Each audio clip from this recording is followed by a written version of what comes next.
ನಮ್ಮ ಸಂವಿಧಾನ ನಾಟಕ ಪ್ರದರ್ಶನ ಕಡಗಂಚಿಯ ವಿದ್ಯಾವರ್ಧಕ ಸಂಘ ಸಂಯುಕ್ತ ಪದವಿ ಪೂರ್ವ ಮಹಾವಿದ್ಯಾಲಯ ಮತ್ತು ಸಂವಿಧಾನ ಸಾಥಿ ಫೆಲೋಶಿಪ್ಪಿನ ಭಾಗವಾಗಿ ನಮ್ಮ ಸಂವಿಧಾನ ಎಂಬ ನಾಟಕವನ್ನು ವಿದ್ಯಾವರ್ಧಕ ಸಂಘ ಸಂಯುಕ್ತ ಪದವಿ ಮಹಾವಿದ್ಯಾಲಯ ಕಡಗಂಚಿ ಕಾಲೇಜಿನ ಪ್ರಥಮ ವರ್ಷದ ವಿದ್ಯಾರ್ಥಿನಿಯರಿಂದ ಪ್ರದರ್ಶನ ಮಾಡಲಾಯಿತು. ಈ ಸಂದರ್ಭದಲ್ಲಿ ಲಿಂಗರಾಜ್ ಎಸ್ ಪಾಟೀಲ್ ಮುಖ್ಯೋಪಾಧ್ಯಾಯರು, ಮಾದೇವಪ್ಪ ಹೊಸಳ್ಳಿ ಪ್ರಾಂಶುಪಾಲರು ಮತ್ತು ಎಲ್ಲ ಪ್ರಾಧ್ಯಾಪಕವೃಂದ ಹಾಗೂ ವಿದ್ಯಾರ್ಥಿಗಳು ಸ್ಥಳೀಯರು ಭಾಗವಹಿಸಿದ್ದರು. ನಾಟಕ ರಚನೆ ಡಾಕ್ಟರ್ ಅಪ್ಪಗೆರೆ ಸೋಮಶೇಖರ್, ನಾಟಕ ನಿರ್ದೇಶನ ವಿಜಯಲಕ್ಷ್ಮಿ ದೊಡಮನಿ, ಸಂಗೀತ ನಿರ್ವಹಣೆ ಸಿದ್ಧಾರ್ಥ ಕಟ್ಟಿಮನಿ, ರಂಗ ಪರಿಕರಗಳು ಭವಾನಿ ಹಡಪದ್, ವರದಿ ಮಹಬೂಬ್ ತಂಬೋಲಿ ಆಳನ್.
Pitit ba na?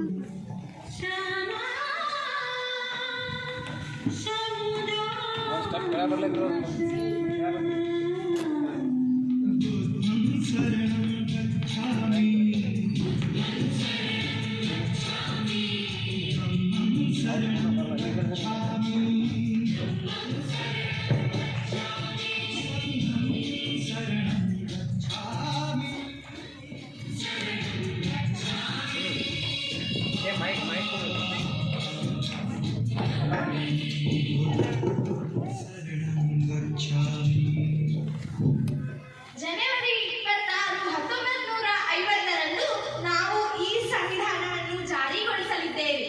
ಅಂದು ನಾವು ಒಂದು ವಿರೋಧಾಭಾಸದ ಬದುಕಿಗೆ ನಮ್ಮನ್ನು ತೆರೆದುಕೊಳ್ಳಲಿದ್ದೇವೆ. ರಾಜಕೀಯದಲ್ಲಿ ಸಮಾನತೆಯನ್ನು ಒಪ್ಪಿಕೊಂಡು ಸಾಮಾಜಿಕ ಮತ್ತು ಆರ್ಥಿಕ ಕ್ಷೇತ್ರಗಳಲ್ಲಿ ಅಸಮಾನತೆಯನ್ನು ಒಪ್ಪಿಕೊಳ್ಳುವ ಇಬ್ಬಂದಿ ನಿಲುವನ್ನು ನಮ್ಮದಾಗಿಸಿಕೊಳ್ಳಲಿದ್ದೇವೆ. ಈ ಇಬ್ಬಂದಿ ನಿಲುವನ್ನು ನಾವು ಅತಿ ಶೀಘ್ರವಾಗಿ ಕೈಬಿಡಬೇಕಾಗುತ್ತದೆ. ಈ ವಿರೋಧಾಭಾಸ ಬಹುಬೇಗ ಕೊನೆಗೊಳ್ಳಬೇಕು.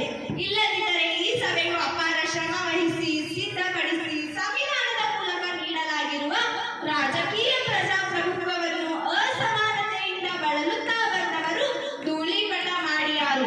ನಾವು ಒಂದು ರಾಷ್ಟ್ರವಾಗಿ ಆಲೋಚನೆ ಮಾಡಿ ಕಾರ್ಯೋನ್ಮುಖರಾಗಬೇಕು.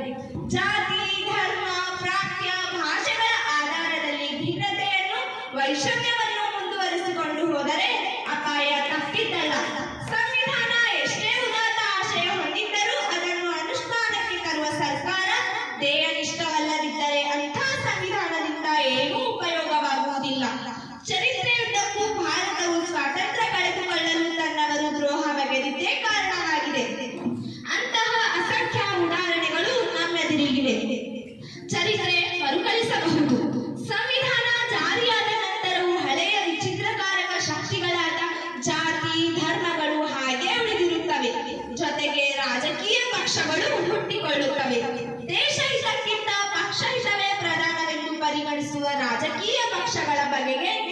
ದೇಶ ಎಚ್ಚರದಿಂದಿರಬೇಕಿದೆ. ಇಲ್ಲದಿದ್ದರೆ ಭಾರತದ ಸ್ವಾತಂತ್ರ್ಯ, ಏಕತೆ, ಸಂವಿಧಾನದ ಮೇಲೆ ಅಪಾಯದ ಕಾರ್ಮೋಡ ಕಲ್ಲುತ್ತದೆ ಎಂದೇ ರಕ್ತದ ಕೊನೆ ಹರಿಯುವವರೆಗೂ ದೇಶದ ಸ್ವಾತಂತ್ರ್ಯ ಉಳಿಸಿಕೊಳ್ಳಲು